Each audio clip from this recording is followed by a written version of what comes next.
Welcome to the Campfire. Today's explainer takes us on a deep dive into a mystery spanning thousands of years.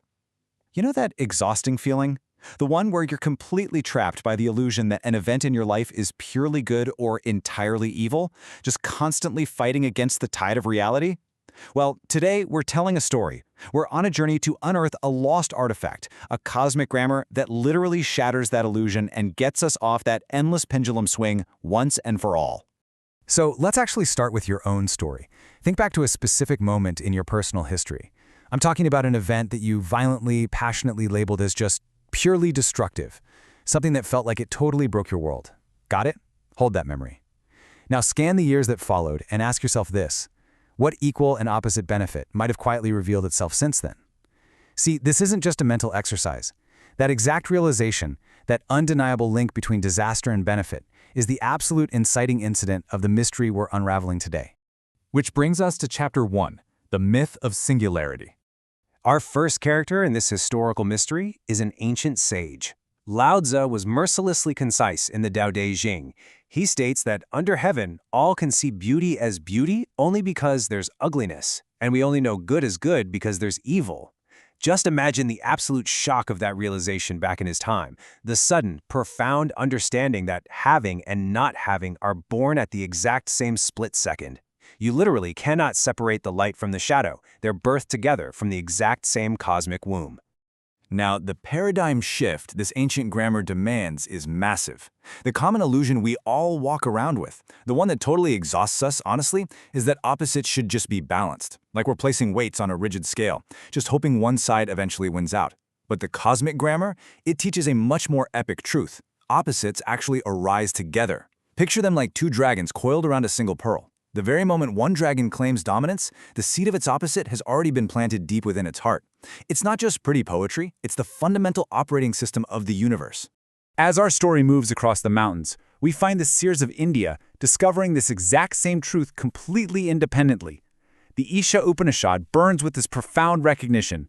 From fullness, fullness comes. Taking fullness from fullness, what remains is fullness. These ancient characters realize the infinite whole can never be broken or diminished by subtraction.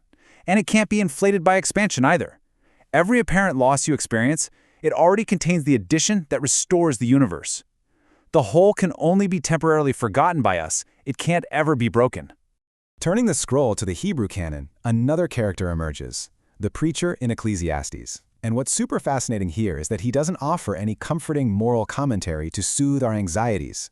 No, he just presents the terrible, beautiful symmetry of time. A time to be born and a time to die. A time to plant, a time to uproot. A time to kill and a time to heal. It's a profound and, yeah, maybe pretty uncomfortable realization in the human story. The text utterly refuses to let our nervous system settle into some cozy, one-sided certainty. Across epochs and oceans, these different traditions wore different masks to express this exact same discovery. Sometimes it was called yin and yang in the deep Taoist traditions, or Purusha and Prakriti, Shiva and Sakti among the mystical Indian seers. But regardless of the language or the era, they were all pointing at the identical, unbreakable, self-correcting symmetry of the universe. It's a universally discovered law hidden right under the surface of our daily drama. We even find this pure, unfiltered truth in the ancient Christian scriptures, long before it was softened by later ecclesiastical minds who really wanted to cleanly divide the world. The prophet declares, "I form the light and create darkness. I bring prosperity and create disaster. I, the Lord, do all these things." It is an undeniably clear historical record that the divine cannot be partitioned. Polarity isn't some bug we're supposed to fix, it's the brilliant signature of a single unified whole. Moving right along to Chapter 2, a modern psychological instrument. So, in every great story, there's a threshold guardian, someone who takes the ancient artifact and makes it actually usable for the modern world. For our journey, Dr. John DeMartini acts as that guardian. Now, he didn't invent this cosmic grammar. Instead, he painstakingly retrieved it from antiquity to forge a precise psychological instrument. For us today, this method is an absolute lifeline. It's designed to collapse the intense emotional charge that predictably spikes whenever our minds try to violate cosmic law. You know, whenever we arrogantly declare an event entirely good or entirely evil. Just think about the sheer exhaustion of our modern lives. Our nervous systems are so deeply hardwired to constantly manufacture heroes and villains, We're desperate for saviors and completely terrified of monsters. It's draining, isn't it? But when we finally hold up the mirror of this cosmic grammar, that internal conflict starts to dissolve. We suddenly spot the dragon seed resting perfectly inside the tiger. We see the tiger hidden within the dragon. And in this wave of immense relief, we find the exact benefit hidden perfectly within the heart of the crisis. And that leads us to Chapter 3, The Dragon's Practice. Okay, to actually wield this psychological weapon, you have to undertake what feels like a final trial.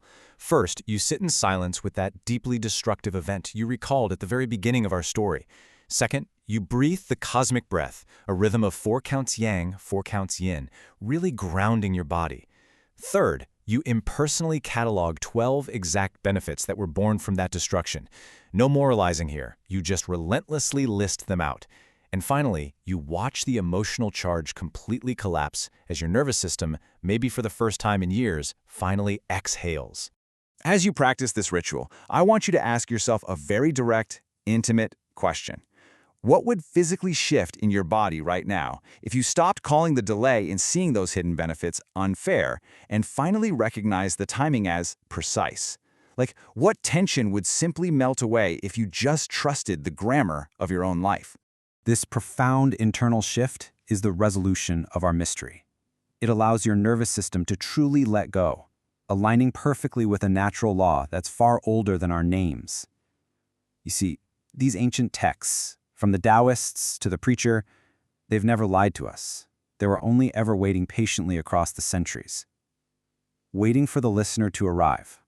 Waiting for ears quiet enough to hear the exact same note sounding triumphantly behind every single crisis. Ultimately, this hero's journey from illusion to clarity brings us to one unshakable truth. Nothing stands alone. Therefore, nothing can remain purely extreme. And in this profound recognition, the spiral of your life turns once more, leaving you conscious, awake, and totally unafraid of the shadows. So I'll leave you with this. What extreme are you ready to stop fighting today? And once you finally lay down those weapons, what hidden grammar of your own life are you going to be able to read next?